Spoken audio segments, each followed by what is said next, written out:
عرب کے لٹیروں کا ایک گروہ کسی پہاڑ کی چوٹی پر رہتا تھا۔ ادھر سے گزرنے والے قافلوں کا راستہ بند کر رکھا تھا۔ پہاڑ کے نیچے جو راستہ تھا، اس پر کوئی بھی شخص یا قافلہ آتا تو لٹیرے پہاڑ سے اتر کر اسے لوٹ لیتے تھے۔ لوگوں نے ان کے ڈر سے اس طرف سفر کرنا چھوڑ دیا۔ پولیس اور فوج بھی ان لٹیروں کا پتہ نہ لگا سکی، کیونکہ جہاں وہ رہتے تھے بہت محفوظ جگہ تھی، وہاں پہنچنا آسان نہ تھا۔ بہت مدت تک یہی حالت رہی۔ جب لوگ بہت پریشان ہو گئے تو اس ملک کے بادشاہ نے لٹیروں کا پتہ لگانے کے لیے ایک جاسوس مقرر کیا۔ اس نے کوشش کر کے وہ ٹھکانہ دیکھ لیا جہاں لٹیرے رہتے تھے۔ ایک دن فوج کا ایک دستہ اس پہاڑ پر پہنچ کر ایک گھاٹی میں چھپ رہا۔ لٹیرے کہیں ڈاکہ ڈالنے گئے ہوئے تھے۔ شام کے وقت جب تھکے ماندے واپس آئے تو لوٹا ہوا سامان رکھ کر سب بے خبر سو گئے۔ جب ایک پہر رات گزر گئی تو فوج کے چھپے ہوئے سپاہی گھاٹی سے خاموشی کے ساتھ نکلے اور اچانک ان لٹیروں پر حملہ کر دیا۔ سب کے ہاتھ مونڈھوں سے باندھ دیے اور گرفتار کر کر لے گئے۔ صبح سب بادشاہ کے سامنے پیش کیے گئے۔ اس نے سب کو قتل کرنے کا حکم دے دیا۔ اتفاق سے ان میں ایک نوعمر لڑکا بھی تھا۔ بادشاہ کے ایک وزیر کو اس لڑکے پہ بہت رحم آیا۔ اس نے بادشاہ سے سفارش کی اور کہا، حضور، اس لڑکے نے ابھی زندگی کا لطف بھی نہیں اٹھایا ہے، بہت کم سن ہے۔ میں انصاف پسند بادشاہ سے درخواست کرتا ہوں کہ اس کو معاف کر دیا جائے، یہ مجھ پر بھی بڑا احسان ہوگا۔ بادشاہ کو وزیر کی سفارش پسند نہ آئی۔ اس نے جواب دیا، جس کی ذات بری ہے وہ نیک لوگوں کے ساتھ رہ کر بھی نیک نہیں بن سکتا۔ نہ اہل کو پڑھانا لکھانا اور اس کی پرورش کرنا اسی طرح بیکار ہے جس طرح کسی گنبد پر اخروٹ رکھا جائے تو وہ اس پر نہ تو ٹھہرے گا نہ کوئی اثر کرے گا۔ تھوڑی دیر ٹھہر کر بادشاہ نے پھر کہا، اگر بادل کے اندر سے آب حیات برسے تب بھی بیت کی ٹہنی میں پھل نہیں لگ سکتے۔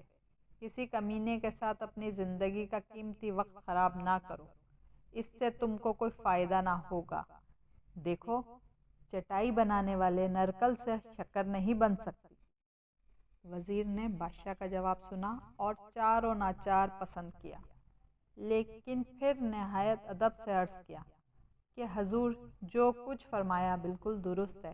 اگر یہ لڑکا ان لٹیروں کی صحبت میں تربیت حاصل کرتا تو انہی کی طرح لٹیرا بن جاتا، لیکن مجھے امید ہے کہ جب یہ نیک لوگوں کی صحبت میں رہے گا تو اس کی عادتیں اچھی ہو جائیں گی اور عقل مندوں جیسی خصلتیں اختیار کر لے گا۔ ابھی کم عمر ہے، لٹیروں کی عادتیں نہیں سیکھی ہیں، جیسی صحبت میں رہے گا ویسا ہی اثر ہوگا۔ آپ نے سنا ہوگا کہ حضرت نوح علیہ السلام پیغمبر کا بیٹا برے لوگوں میں بیٹھا تو ایک نبی کے خاندان سے اس کا رشتہ ٹوٹ گیا، یہ بری صحبت کا نتیجہ تھا۔ وزیر کی باتیں سن کر بادشاہ نے اس لڑکے کو چھوڑ دیا اور وزیر سے کہا، تم اس کو اپنے ساتھ رکھو اور اس کی تعلیم و تربیت کا انتظام کرو۔ تمہارے کہنے سے اس کو چھوڑ رہا ہوں، ورنہ میں اس کو معاف کرنا پسند نہیں کرتا۔ وزیر نے اس لڑکے کی تعلیم و تربیت کا اچھا انتظام کر دیا۔ کئی استاد اس کو پڑھانے اور ادب سکھانے کے لیے مقرر کیے۔ کچھ عرصے میں اس کی عادتیں اچھی ہو گئیں اور لوگ اس لڑکے کی تعریفیں کرنے لگے۔ ایک روز بادشاہ کے سامنے وزیر نے اس لڑکے کا حال سنایا اور اس کی تعریف کی اور کہا کہ اب اس پر اچھی صحبت کا اثر ہو گیا ہے اور وہ جہالت کی باتیں بالکل بھول گیا ہے۔ بادشاہ وزیر کی باتیں سن کر مسکرایا اور کہا، سچی بات یہ ہے کہ بھیڑیے کا بچہ آخرکار بھیڑیا ہی ہوتا ہے، چاہے وہ انسان کے ساتھ رہتے رہتے بوڑھا ہی کیوں نہ ہو جائے۔ 2 سال گزر گئے۔ محلے کے چند غنڈے لڑکوں سے اس لڑکے نے دوستی کر لی۔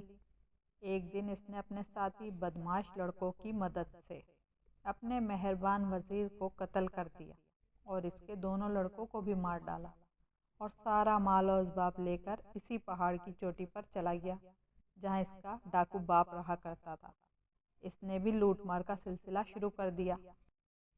جب بادشاہ کو خبر پہنچی تو اس نے حیرت سے دانتوں میں انگلیاں دبا لیں اور کہا، خراب لوہے سے کوئی اچھی تلوار نہیں بنا سکتا ہے، نالائق لڑکا کبھی پڑھنے لکھنے سے لائق نہیں بن سکتا ہے۔ حاصل کلام: بارش کے پانی میں جو خوبی ہے اس کو سب جانتے ہیں۔ اس کے برسنے سے اچھی زمین میں پھول اور پھل پیدا ہوتے ہیں اور خراب زمین میں بارش کے پانی سے گھاس پھوس اگتی ہے۔ آگ بجھا کر ایک چنگاری چھوڑ دینا خطرناک ہوتا ہے اور سانپ کو مار کر اس کے بچوں کو پالنا عقل مندی کے خلاف ہے۔